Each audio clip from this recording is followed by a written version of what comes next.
É a carne negra.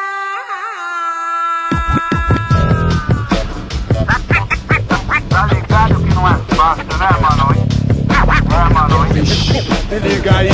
A carne mais barata no mercado é a carne negra. A carne mais barata no mercado é a carne negra. Literatura negra e a poética de nossa afro-brasilidade, de Conceição Evaristo. Só cego não vê. Que vai de graça pro presídio. Nomear o que seria a literatura afro-brasileira e quais seriam os seus produtores é uma questão que tem suscitado reflexões diversas. Há muito, um grupo representativo de escritores e de escritoras afro-brasileiros, assim como algumas vozes críticas acadêmicas, vem afirmando a existência de um corpus literário específico na nossa literatura brasileira. Esse corpus se constituiria como uma produção escrita marcada por uma subjetividade construída, experimentada, vivenciada a partir da condição de homens negros e de mulheres negras na sociedade brasileira. Contudo, há estudiosos, leitores e mesmo escritores afrodescendentes que negam a existência de uma literatura afro-brasileira. Apegam-se à defesa de que a arte é universal. E mais do que isso, não consideram que a experiência das pessoas negras ou afrodescendentes possa instituir um modo próprio de produzir e de conceber um texto literário, com todas as suas implicações estéticas e ideológicas. Tendo sido o corpo negro, durante séculos, violado em sua integridade física, interditado em seu espaço individual e coletivo pelo sistema escravocrata do passado e ainda hoje pelos modos de relações raciais que vigoram em nossa sociedade, coube aos brasileiros, descendentes de africanos, inventarem formas de resistência que marcaram profundamente a nação brasileira. Produtos culturais como a música, a dança, o jogo de capoeira, a culinária e certos modos de vivência religiosa são apontados como aspectos peculiares da nação brasileira, distinguindo certa africanidade reinventada no Brasil. Cabe ainda observar que no campo religioso, as heranças africanas se acham presentes tanto na fé celebrativa de uma teogonia e de uma cosmogonia negro-africanas, quanto no candomblé e também nas formas religiosas travestidas de um sincretismo como na Umbanda, em que as divindades africanas, aparentemente encobertas pelas imagens cristãs, se atualizam como memórias não apagadas de uma fé ancestral. E mesmo no catolicismo, percebemos que mitos cristãos como Senhora do Rosário, São Benedito, Santa Efigênia, Santo Antônio de Categeró, Escrava Anastácia, entre outros, foram apropriados pelos africanos escravizados e seus descendentes, tornando-se cúmplices e protetores do povo negro. Observando a pouca presença de personagens negros na literatura brasileira, em relação à imensa gama de personagens brancos com seus papéis de protagonistas da história, Kuti, iniciador de Cadernos Negros e fundador do grupo Quilomboje de São Paulo, afirma que a literatura brasileira é abusivamente branca. Abre aspas. Em seu propósito de invisibilizar e estereotipar o negro e o mestiço. Fecha aspas. Em pesquisa recente de Regina Dal Castanher, ela constata que a personagem do romance brasileiro contemporâneo é branca, a partir do resultado da análise de 258 romances publicados entre 1993 e 2008. Por 3 grandes editoras brasileiras. As afirmativas de Cuty e de Dal Castanhet podem ser certificadas em vários momentos da literatura brasileira que, em consonância com o discurso político, religioso, educacional, medicinal e outros, trazem em seu bojo uma gama de estereótipos de negro. Momentos fundadores da literatura brasileira surgem marcados pela voz do poeta Gregório de Matos.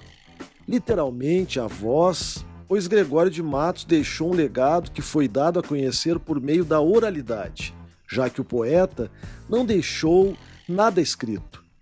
Buscando na vida popular de Salvador matéria para sua criação poética, Matos revela o olhar depreciativo que era lançado sobre o africano escravizado e seus descendentes no Brasil colônia.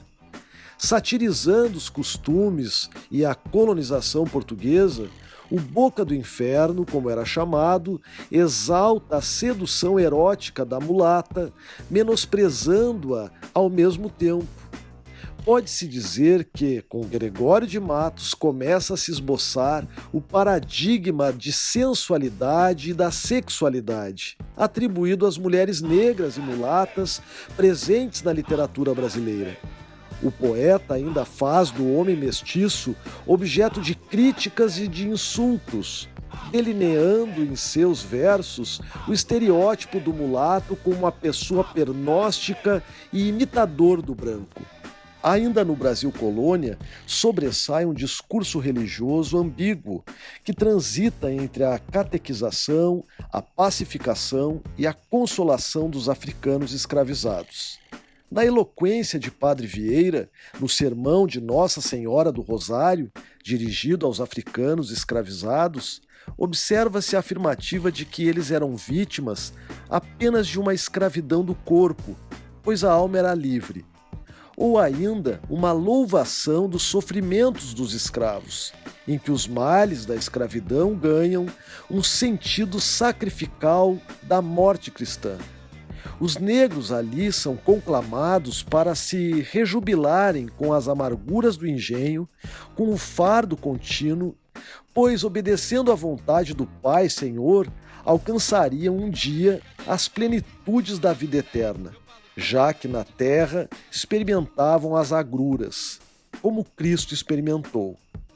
Se o negro aparece na poética de Gregório de Matos como motivo de escárnio ou apelo sexual, em Padre Antônio Vieira surge como rebanho a apacentar, para o Senhor. Leia-se Senhor colonizador. Já a ficção romântica desdenhou o negro como antepassado mítico da nação. O romantismo brasileiro, em seus textos, ao trazer o mito indianista, torna possível a idealização de uma origem mestiça para os brasileiros, como um dado constituidor de uma identidade nacional. Duas obras fundamentais, com seus personagens, metaforizam o encontro do europeu com o habitante da terra, o Guarani e Iracema, romances de José de Alencar. No primeiro caso, no casal Peri e Ceci, o índio simboliza o espaço americano e Ceci o universo europeu. No segundo romance, Iracema, a mulher da terra, entrega-se ao herói português, Martim. Essas obras buscam consagrar o caráter mestiço da nossa sociedade, fruto do encontro entre os portugueses e os índios. Mesmo o português sendo justamente o símbolo contrário à exaltação nacionalista, por meio do encontro com o índio ele recupera, ou melhor, afirma o seu papel de fundador da pátria, ao lado do nativo americano, que organicamente estava ligado à terra. O colonizador acaba também por ser reconhecido em seu papel de mito fundante da nação. E em hipótese nenhuma, nem em termos líricos idealizados, como ocorre com o indígena de Alencar, o negro é associado à gênese do brasileiro. No romance O Tronco do Ipê, de José de Alencar, o personagem Pai Benedito é construído como alguém possuidor de uma anomalia linguística. Dotado apenas de uma linguagem gutural, ele se expressa por meios termos, e ao tentar se comunicar em português, ou seja, ao tentar usar a linguagem do colonizador, ele se perde na colocação dos pronomes como se fosse uma criança. No romance São Bernardo, de Graciliano Ramos, Casimiro Lopes, também um personagem negro, aparece como alguém possuidor só de uma meia linguagem. Casimiro, o empregado fiel, estereótipo renovado do escravo passivo e dócil, surge descrito pelo personagem narrador como alguém dono de vocabulário mesquinho, que gaguejava ao falar e que, tendo aprendido alguns termos com o pessoal da cidade, repete-os sem propósito, em falas sem sentido. Casimiro, quando estava satisfeito, aboiava.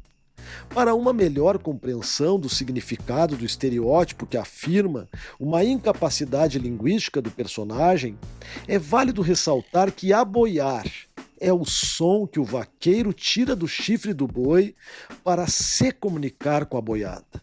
Outro exemplo da negação da linguagem para os personagens negros, distinta dos exemplos anteriores, pode ser aferido no romance A Grande Arte, de Rubem Fonseca. Trata-se do personagem Zaquai, um anão negro, caracterizado como um sujeito falante, prolixo. Entretanto, Zaquai imita um orador branco, não tem um modelo próprio e negro de linguagem. E em uma de suas explicações sobre a sua bebedeira de palavras, ele diz: "Sei que falo demais." Depois completa: "Sabe quem fala assim? Carlos Lacerda, o maior orador da história do Brasil." Nesse sentido, parece que a literatura, ao compor o negro, ora como um sujeito afásico, possuidor de uma meia-língua, ora como detentor de uma linguagem estranha e ainda incapaz de aprender o idioma do branco, ou ainda como alguém anteriormente mudo e que ao falar simplesmente imita, copia o branco, revela o espaço não negociável da língua e da linguagem que a cultura dominante pretende exercer sobre a cultura negra. Além dos estereótipos de negros sempre renovados e revitalizados em todos os momentos da literatura brasileira, também pode ser apreendido em obras consagradas das nossas letras um incômodo discurso eugênico na composição dos personagens negros. Duas obras paradigmáticas ilustram esse desejo de eugenia, que se traduz no sonho de embranquecer a sociedade brasileira. Uma é o famoso romance abolicionista A Escrava Isaura, de Bernardo Guimarães. O autor, incapaz de compor uma heroína que pudesse ser negra, desenha a protagonista como uma escrava mulata, quase branca, educada pela sinhá, que lhe transmite todos os valores de uma educação europeia. Na narrativa, a senhora elogia a tez clara da escrava e felicita a moça por ter tão pouco sangue africano. A outra obra é o romance Os Tambores de São Luís, de Josué Montelo. O desejo de embranquecimento da sociedade brasileira aparece simbolicamente no final da narrativa. O personagem narrador, um negro extasiado, contempla o seu trineto bendizendo a miscigenação que a sua família experimentara. Sua neta mais velha tinha se casado com um mulato. Sua bisneta, por sua vez, se casara com um branco. E ali estava seu trineto, moreninho claro, bem brasileiro. E nessa diluição da cor negra, com certeza, ficariam esquecidos para todos, conclui o personagem narrador, os 3 séculos de escravidão, de senhores e escravos, brancos e pretos, na nação brasileira. Nossa ficção ainda se ancora nas imagens de um passado escravo, em que a mulher negra era considerada só como um corpo que cumpria as funções de força de trabalho, de um corpo procriação de novos corpos para serem escravizados ou de um corpo objeto de prazer do macho senhor. A personagem feminina negra não aparece como musa, heroína romântica ou mãe. A ela é negada a imagem de mulher-mãe. Mulheres infecundas e, portanto, perigosas, como Bertoleza, sempre animalizada no interior da narrativa e que morre focinhando, ou como Rita Baiana, marcada por uma sexualidade perigosa, que macula a família portuguesa, ambas personagens do romance naturalista O Cortiço, de Aloísio de Azevedo.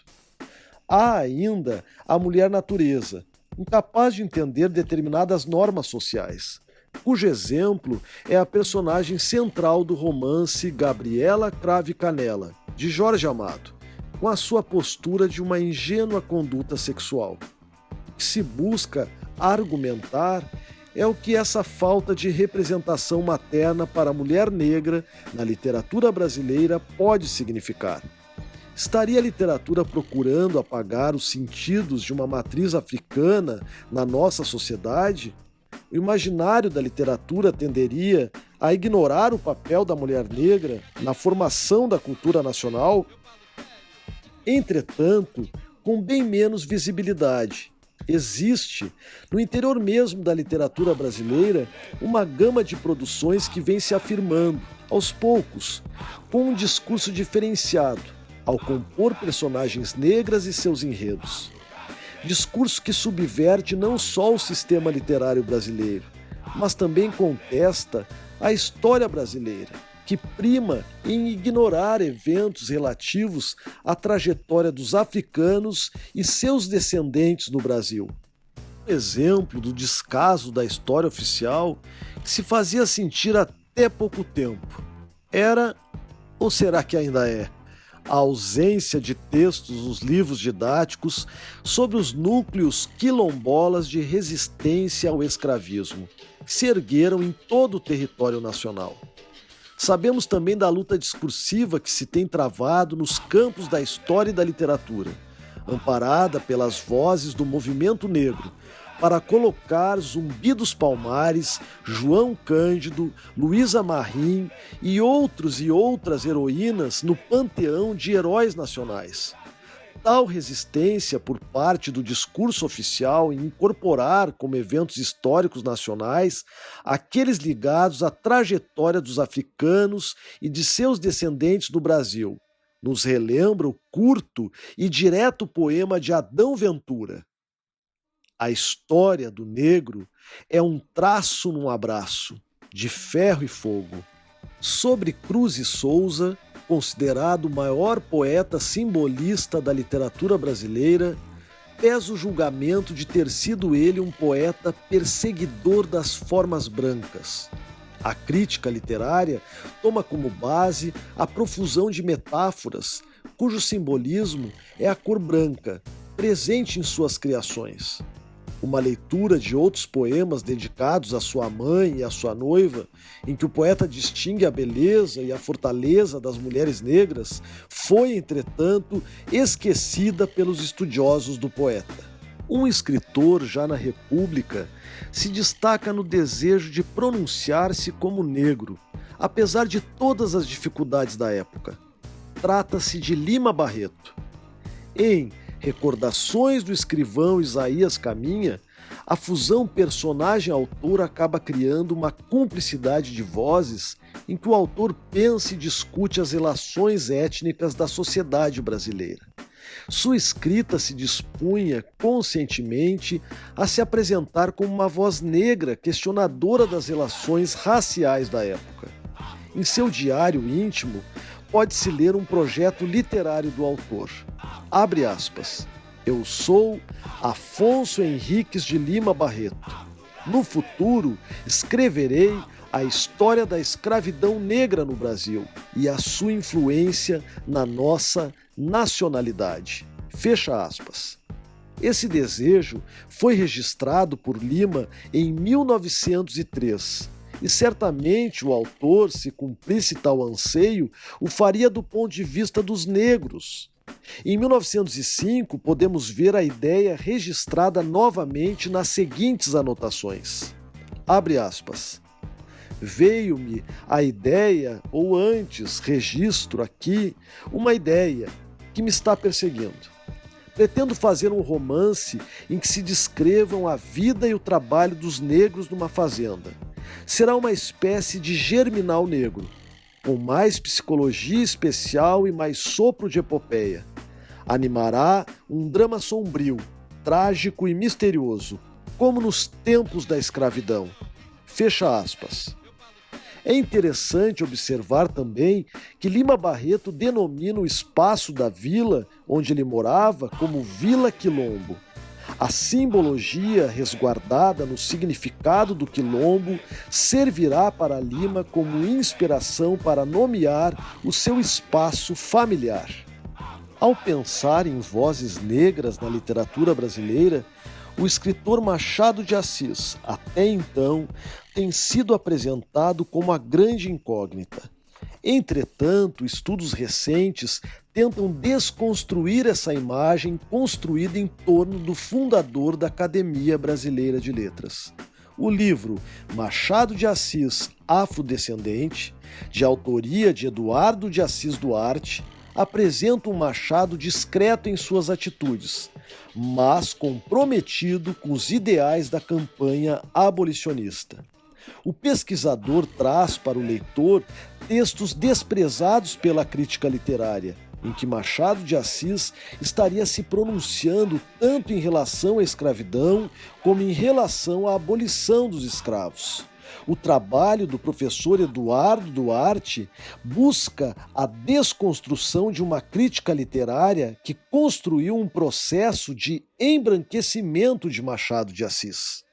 Ao se falar da escrita de mulheres negras, cabe-nos retomar a imagem da escritora Carolina Maria de Jesus.